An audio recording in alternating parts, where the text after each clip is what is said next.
Ryomen Sukuna, King of Curses, versus Muzan Kibutsuji, King of Demons. Let's find out who's the true king, starting with the King of Curses himself.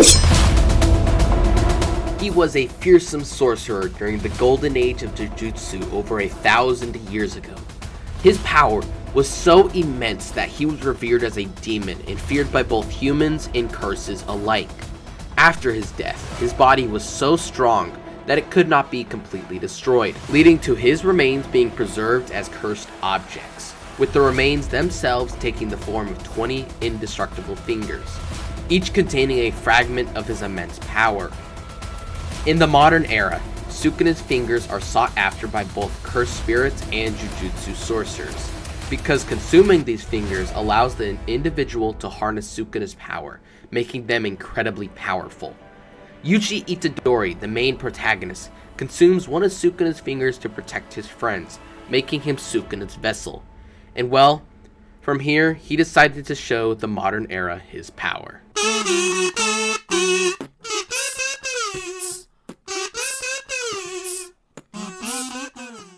Sukuna is the strongest character in Jujutsu Kaisen, because he possesses some of the most cursed energy in the series, and he also has one of the strongest curse techniques. His curse technique has two parts, Dismantle and Cleave. Dismantle is Sukuna's basic slashing attack. It can cut through almost anything with ease, making it highly versatile and deadly. Dismantle is used for general purpose slashing and does not adapt to the target's toughness. Cleave is a slashing attack that is more specialized and is designed to adapt to the toughness and cursed energy of the target. Cleave ensures that the cut will be fatal, regardless of the target's defensive capabilities.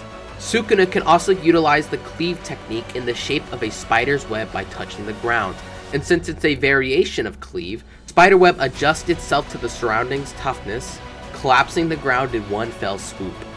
And when Sukuna possessed Megumi, he got every single Shikigami that Megumi had at his potential, including Maharaga and the merged beast Agito. But the most important of all techniques is his Ryoiki Tenkai. Sukuna's domain, Malevolent Shrine, doesn't create a closed-off space like most barriers do. His barrier is instead open and has a range of up to 200 meters. And combine that with the fact of his automatic activation of Dismantle and Cleave, it makes for one devastating combo. It shreds anything in its range. Now, even without his curse technique and domain expansion, Sukuna is an extremely talented fighter and tactician, especially with his frighteningly fast speed. He can go hand to hand with the likes of Gojo, and he's able to quickly figure out curse techniques on the spot and find ways to counter them. With this true form, Sukuna has 4 arms, 2 mouths, and 4 eyes. This form allows Sukuna to perform extra hand signs and continuously chant empowering words. Sukuna truly is the strongest in Jujutsu Kaisen, but how will these stack up against Muzan Kibutsuji? Was born during Japan's Heian period. From birth, he was frail and sickly, suffering from a terminal illness that left him on the brink of death. In a desperate attempt to save his life, Muzan received an experimental treatment from a doctor, which involved a special blue spider lily medicine. This treatment transformed Muzan into a demon, granting him immortality and immense power, but also giving him a severe weakness to sunlight. In a fit of rage, Muzan killed the doctor who had saved him, not realizing that the doctor had the knowledge to stabilize his condition. As the first and progenitor of all demons, Muzan possesses the unique ability to turn humans into demons by giving them his blood. He uses this ability to create an army of demons spreading terror and chaos across Japan. Muzan's ultimate goal is to become immune to the sunlight and become a perfect, unkillable being. Muzan has lived for over 1,000 years, granting him immense experience and knowledge. He also cannot be killed by conventional means. He can only get killed by sunlight or the rare blue spider lily. Muzan can heal from nearly any injury almost instantaneously, including decapitation and dismemberment. His regeneration abilities make him extremely difficult to defeat in combat, as he can recover from fatal wounds in moments. Muzan possesses immense physical strength capable of easily overpowering humans and demons alike. He can effortlessly crush bones and tear through flesh with his bare hands. Along with this, Muzan can move at blinding speeds, making him nearly impossible to track or hit in combat. His reflexes are sharp enough to react to attacks from the most skilled demon slayers. Muzan can also alter his appearance at will, allowing him to disguise himself as a human or change his form to suit his needs in battle.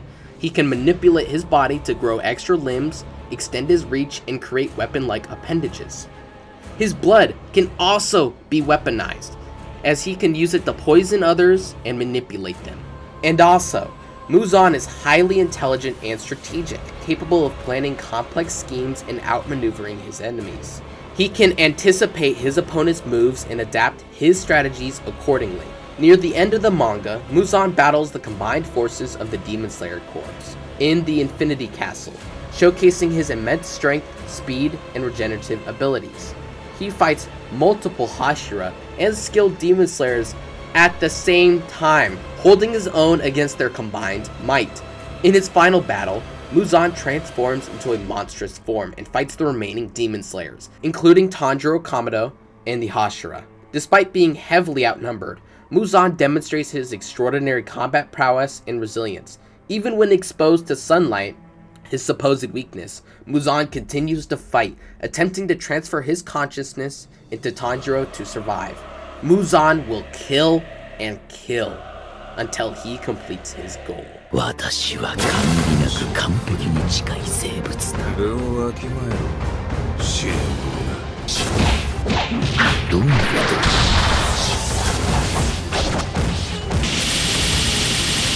いい術式だ。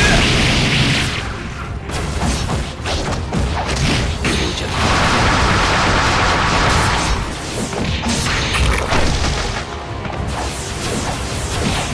どんな人だ。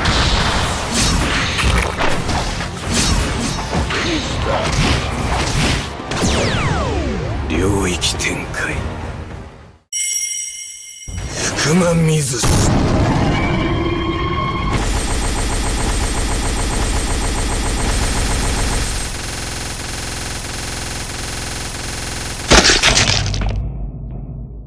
Sukuna does take the dub because he simply just has better combat abilities. And he can just keep slicing and dicing Muzan until either the sun comes up or Muzan just somehow can't heal anymore. But I do hope you enjoyed this video. Make sure to like and subscribe for more Mortal Wound. And check out my Discord. That'll be in the comments below. Later.